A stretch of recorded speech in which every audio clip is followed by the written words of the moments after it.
welcome. How's everyone tonight? How are you, Lynette? I am great. How are you, Denise? I'm doing good.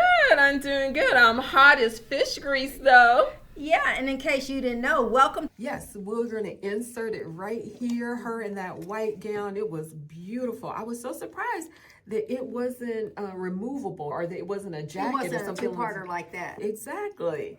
And it was interesting to know. I knew that she was from Japan, but I did not. She realized she played representing Japan. Oh, this year, because I don't believe that she's done that previously. And then I saw also Coco Gauff. She's out there doing the dang thing. Yes. Oh, wait, one more thing on Naomi. When she played, Naomi probably had one of the bigger things happen. What was that? She took down the #1 seed. Oh, okay. Go on, Naomi. Way to go. The Sabalenka, what's her name? Sabalenka? Okay. The spicy women, young women, are making their names known and making the heat felt. She sure did. So while she is out of it for now, we applaud her because she did very well. All right. And then what about Coco Gauff? Now, Coco, for the first time, she made it to the Wimbledon semifinals. Believe it or not, she's never made it, but she is the youngest to make 4 Grand Slam semifinals. The last time it happened was in 2007. All right. Yeah, and she's pretty young. Yeah, she is. And I see that she has a commercial out as well. Her and Aaron Gordon from the NBA. So next up, she's going to be playing, I think it's Muchova. But right now, Coco is the highest rated women's tennis player. Okay. So loving hopefully she'll move up further. Okay, Coco, you do the doggone thing. Bring the heat and the fire to the Wimbledon. We love to see it. We definitely do. All right, and let me see. I'm thinking one of the next things, or rather one of our next topics, can also actually revert back to what I saw when I said Jameis Winston was at FIFA. You all have got to check out, and we'll place it here, some of those shots of Jameis Winston at various games during FIFA. He was working, or rather he is working for Fox Sports. Okay. And he was everywhere. You name it, he was there. He was rowing with the Scandinavian team. I love to see the Norwegian team just rowing. Okay. They did it on subways. They did it in airports. Okay. That's their thing. Okay, they were doing that. Then he turned around and he was helping one of the Japanese teams after they watched the game, cleaning up the stadiums. Yes. He's been everywhere doing everything. So if you haven't checked him out on Fox Sports, do so. Jameis is always so entertaining. I love him. That was amazing to see him. It's always nice to see him in a different role. Yes. And like I said, he is so entertaining. It's amazing. And then, of course, we're going to see him back with the Giants because he's the backup. That is true. That's his other career. Exactly. But I look very forward to him going into the booth because he's going to do very well. He's getting his practice in. Yes, he definitely is. Mm-hmm. All right, so now we're doing all things NFL extra served extra spicy. Woohoo! Yoo! All right, so what kind of heat you got, Lynette? So our next thing, let's just talk about this. This is a little mix of NFL and pop culture. Okay, go for it. So all over Instagram, Facebook, anywhere you look, People Magazine, New York Times, there was the Travis Kelce and Taylor Swift wedding. Oh, yes, there was. But since we're spicy girls, what we like to see was the fits, the spicy fits. That was our thing. Yes, because number one, there is nothing else to share in regards to the Taylor Swift Travis Kelce wedding because nothing has leaked. And I'm thinking that they have either a contract with People Magazine or maybe Hulu, something along those lines. I see a documentary coming. And I think it's through Disney. That's kind of why I said Hulu. So There's nothing else that we can share other than the people that we saw as they were headed to the wedding. So one of the couples that I liked who always look amazing Yes. was Russell Wilson and Sierra. Oh, I just love me some Russ. I love Russ and Sierra together, of course, and I think Russ is just so good looking, and he's such a beautiful heart and a gorgeous man. Denise loves her some Russ. I love me some Russell Wilson. And we also caught a glimpse in writing on the way to the wedding of Nellie and Ashanti. I was surprised that they were, I never would have made that connection. I didn't either. That was a surprising. Yes. But another one that they were looking gorgeous as usual was Simone Biles and Jonathan. Oh yes, that was a beautiful, I loved her. It was like a mahogany, it was a cross between a mahogany and almost like a deep purple. It was very pretty. I love that gown. And she had a peplum trail as well. That was really nice. We will put it here for you. And it's been interesting watching. She had the snapback, so I don't know why some people were confused as to why she was there. But she's a sports star. He's a football player. I don't understand. Exactly. What they didn't understand. Why wouldn't she be invited? And if I remember correctly, you all, also, Taylor Swift is a big fan of Simone Biles. And so she's gone to, I want to say, the last Olympics. She yes, she went to the either last Olympics she went or one venue in support of Simone. So, yeah. They said she sent her a message when Simone was like 17 and was competing.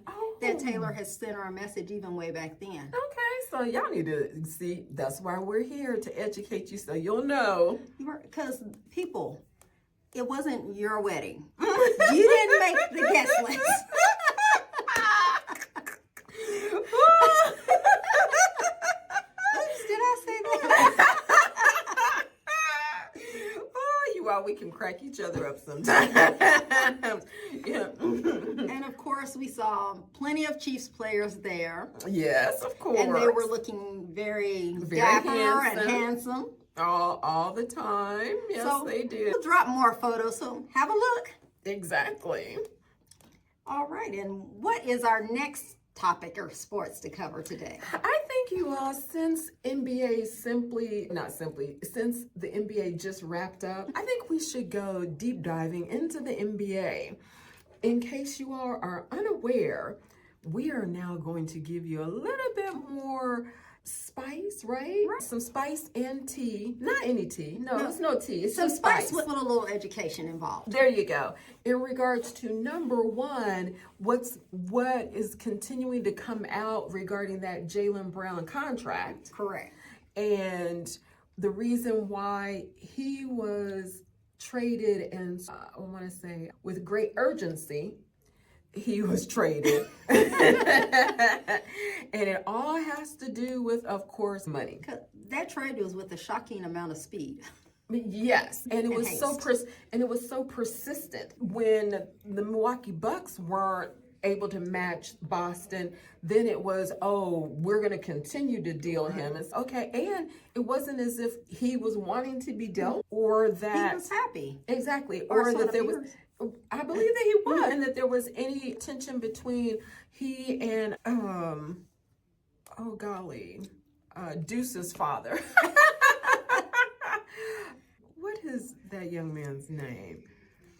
Jason Tatum. And so so there was no issue between Jaylen Brown and Jason Tatum. So I don't understand, or I did not understand until I delved further and more was revealed. So tell us, Denise, why did they trade him? Okay, so number one, Boston has new owners, and it's an ownership group. Oh, okay. An ownership group versus individual owners, which is usually the case. So there's group decisions being made. Group decisions, and also wanting to hold on to money. Oh, yes. So they didn't want to go into the second veil. The second veil means that you're going to have supermax contracts. That's all it comes down to, is it being supermax contracts. They only wanted to have to do one supermax contract. So they chose it to be Jason Tatum, and then to go ahead and deal Jaylen Brown. Okay. So those two move. points, those two moves And also there is, in the NBA, there's a salary cap, right? Yes. Just along every league except the MLB, which Has a we think salary it, cap. although we think that might be headed our way. So in an effort to avoid also, they would have to do the one thing the NBA has available to Right. them. It's not a hard cap. It's a soft cap, and then they would be responsible for having to pay. The luxury tax. Exactly. And that was another thing they did not want to do. So therefore the push out the door for Jaylen Brown. We'll see what they look like next year, because to be quite honest, Lynette, I find it hard to believe that they're going to be as good as they were last year. So you think this could adversely affect them? I do. I do Hey, predict boy. it. But yet up the road in Philadelphia, I think that things are going to be looking mighty beautiful. Turn around. Yes. So we've covered the NBA. I guess now we should go to our favorite part of the evening, which is, The NFL. oh, could it be? That's right, the NFL. Here we are. We're going to spice up your football IQ. That's right. We are. That's our new segment. Each week, we're going to try our best to educate you on football. So our terms tonight are under center and shotgun. Okay, Lynette, what does under center mean? So I know you've probably heard these terms multiple times. Related to quarterbacks. Quarterbacks. Only to quarterbacks. This is Correct. a quarterback term. So ladies, if you're seeking to demonstrate that you are educated about football, Make sure you're talking about the quarterback. Exactly. Okay, Lynette, go for it. So in football, under center means that the quarterback is lining up directly behind the center. And we know the center stands here. And We'll show you a photo right here. And he's going to snap the ball directly into the hands of the quarterback. So the center is going to, like, for example, who's our center? I'll use the most famous center. The most famous center right now in the sports world is Jason Kelce. Yes. So Jason Kelce would be positioned there in front of the football. And the quarterback would place his hands right under Jason. And it always looks as if it looks very strange. And there are so many comments. And you know what? We'll insert a photo of Jason Kelce under as a center. Well, Jalen Hurts, exactly, Under under center, because he was so cute. Okay, go ahead. And the interesting thing about this is Kyler Murray, who just moved to a new team, has never played to the Vikings. To the Vikings. He has never played under center. When he was with the Arizona Cardinals, he always played shotgun. Correct. And what does shotgun mean? And we'll insert a photo. So shotgun, when they execute the play, let me tell you, first we'll start with why do they play under center? Okay, go ahead. They play under center mainly for runs and things like that because it's a quick play. When they're Okay. under center, it's a quicker play. All right, so you all, it is short plays, not passes. Okay, Right. so not long passes, short plays. And it's when they're not going to be passing to the running back, correct? Correct. And, All right. And they can control the clock with that because, like at the end of the game when the quarterback kneels down, that would be most of the time he's under center. Also, is to gain short distances such as a 3rd and 1. Thank you. So those are the reasons that they would play that. And now the shotgun, which is what Kyler Murray is accustomed Yes. to, what is that? So the quarterback stands back further From the center. from the center. And So we'll insert, doesn't Patrick use a lot of shotgun? Patrick mainly does the shotgun So we'll insert Patrick. because he was doing more pass plays Okay. or to the running backs and things like that. Remember, Patrick very seldom. He did once try a quarterback sneak and it was disastrous. But we know who does the quarterback sneak Yes. very well. And I love it when they do the quarterback sneak. Probably the same people that do the tush push. Exactly. And the second team that does a lot of it are the Buffalo Bills. And Josh Allen is a big guy. And you have to be big Although Jalen's not big, but Jalen benches like over 600. Yes. So those are the teams that mainly use it. The Chiefs mainly do the shotgun because Patrick is known for his pass plays. Exactly. So if you're doing a pass play either to your receivers or to your running back, who then will make runs, right? We're trying to educate you. Listen to us. We're trying to get you educated. By the time the season kicks off, you too will be enthusiastic about watching football. And you'll notice that when they snap the ball to the quarterback, to Patrick, it travels a little bit further because it's literally throwing it backwards. So you guys, we will insert photos of that so you can see what we're talking about. We will. We promise. Yes, we will. All right. I have one other term, Lynette, I'd like us to share with everyone. And it's about going, let's say, 6 deep or going 7 deep. Again, educating you. This is in regards to quarterbacks. Doesn't apply to any other member of the team, right? Correct. Okay, you all. So go ahead. Let's do the going 6 deep. That's a 6-man protection. So you're going to have Patrick in shotgun. He rolls right or left. Yes. I think, which way does Patrick usually roll, Lynette?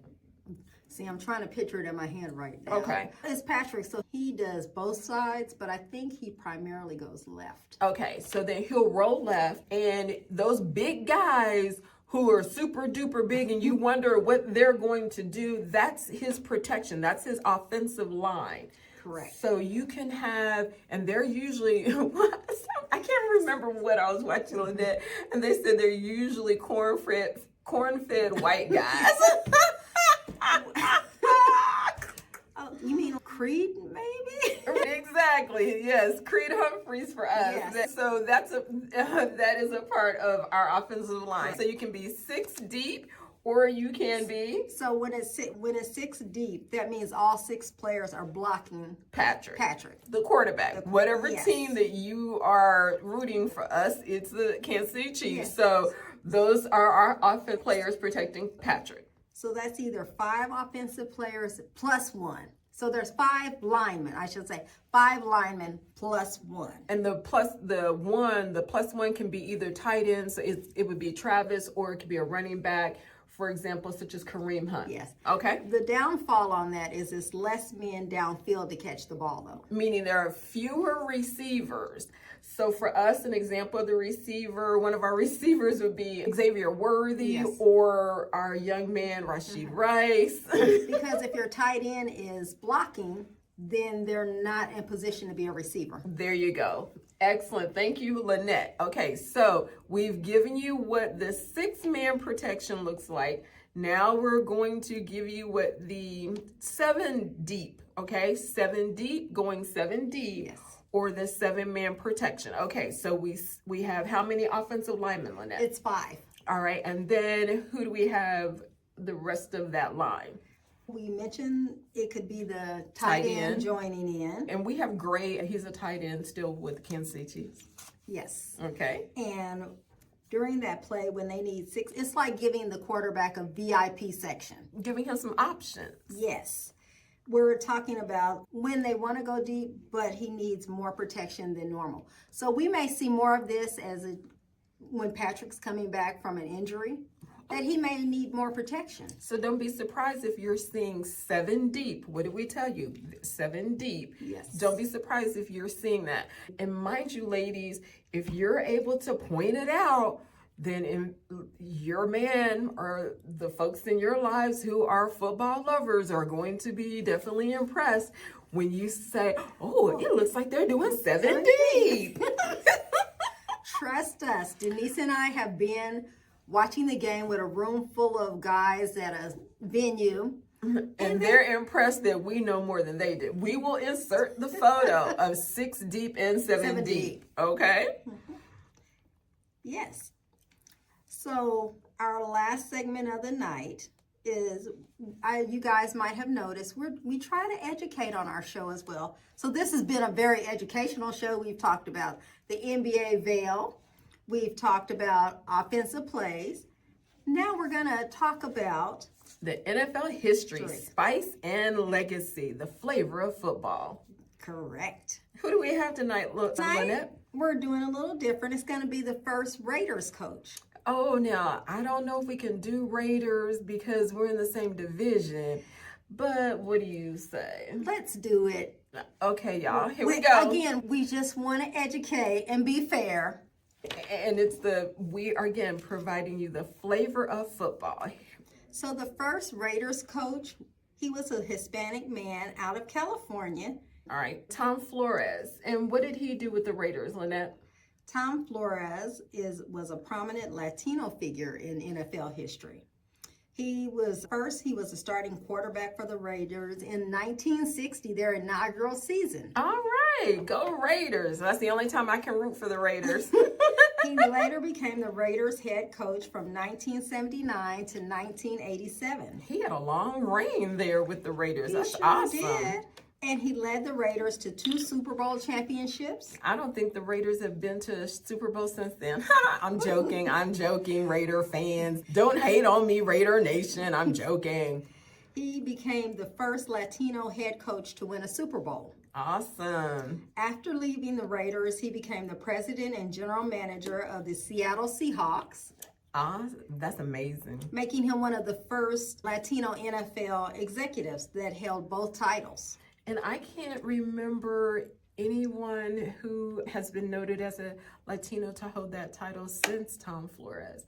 So if anyone knows of, or rather, if you all want to update us and remind us, feel free to do so. But he's a legend. Tom Flores, legend of the NFL. All right, Lynette, I just have one little segment to add in here. We haven't given it a name, so we'll have to circle back.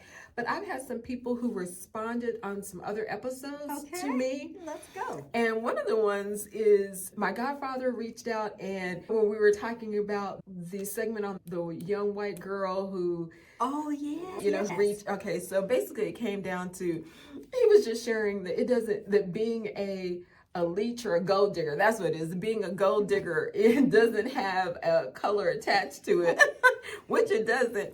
But he happened to say if they're going to be a gold digger and a player is going to allow himself to be snatched up by a gold digger, then why not let it be a black gold digger? I ain't saying she a gold digger, but Oh, Lord, I thought that was very hilarious. so what you're saying to us is send us your responses. Yes. So we can address them. Yes, because we would love to talk to you, to share. Oh, talking about gold diggers. Speaking of gold diggers, I heard today Bill Belichick is supposedly going to stand in, or it has been suggested for some reason by Sean Payton of the Denver Broncos, that Bill Belichick have the opportunity to coach in his place, in Sean Payton's place, for 15 games. why? So that Bill Belichick can beat Don Shula's record of most games coached within the NFL. So we want to know where the money is coming from to pay his salary. If Sean Payton is willing to give up an entire season. Because 15 games, that is basically an entire season. If it will just be on paper, but Sean will really be doing the coaching. No, that would never work. Or that is a no-go. That's not when I know that's not going to be the case. Or inquiring minds want to know what happens if they win. Oh, for example, if they win 13 of those 15 games. Correct. Then will Sean be able to keep his job? Foolishness. And the one thing that came to my mind when I heard this story and I was sharing it with Lynette is perhaps it's some coaches getting together, like friends of Bill Belichick. Mm-hmm. Maybe this is their way of kind of snubbing the league because Bill Belichick wasn't a first ballot Hall of Famer. Exactly. And so oh, goodness. that is a tarnishment on your legacy. So the other way to make amends or to one up is to be able to beat Don Shula's record, and then they have no other excuse not to put you in. Exactly. The It'd other be thing, interesting to see. what we're noticing is sometimes it appears to us that in getting in the Hall of Fame, sometimes it's what have you done lately? Because I feel if Bill Belichick hadn't had all those other issues and incidents, Meaning with the young lady that he's with, the under 30-year-old? yes, that he probably would have made it as a first rounder. I believe that would have been the case. The lie that was told is it had to do with Deflategate, but I'll say everyone keep your eyes out because Tom Brady goes before the Hall of Fame board in 2 years because he retired after Bill. Yes. he And did. that being the case, Bill Belichick wasn't the only one that was in violation in regards to Deflategate. Correct. So if you turn around and say Deflategate is applicable to Bill Belichick, then tell me, Lynette, how is it not going to be available? applicable to Tom. Thank you. Keep your eyes out. We will be. Look, we have floated into some spicy tea here. Haven't we, though? We have. So we're going to float on away. And thanks for joining us here on Spicy Girls on Sports.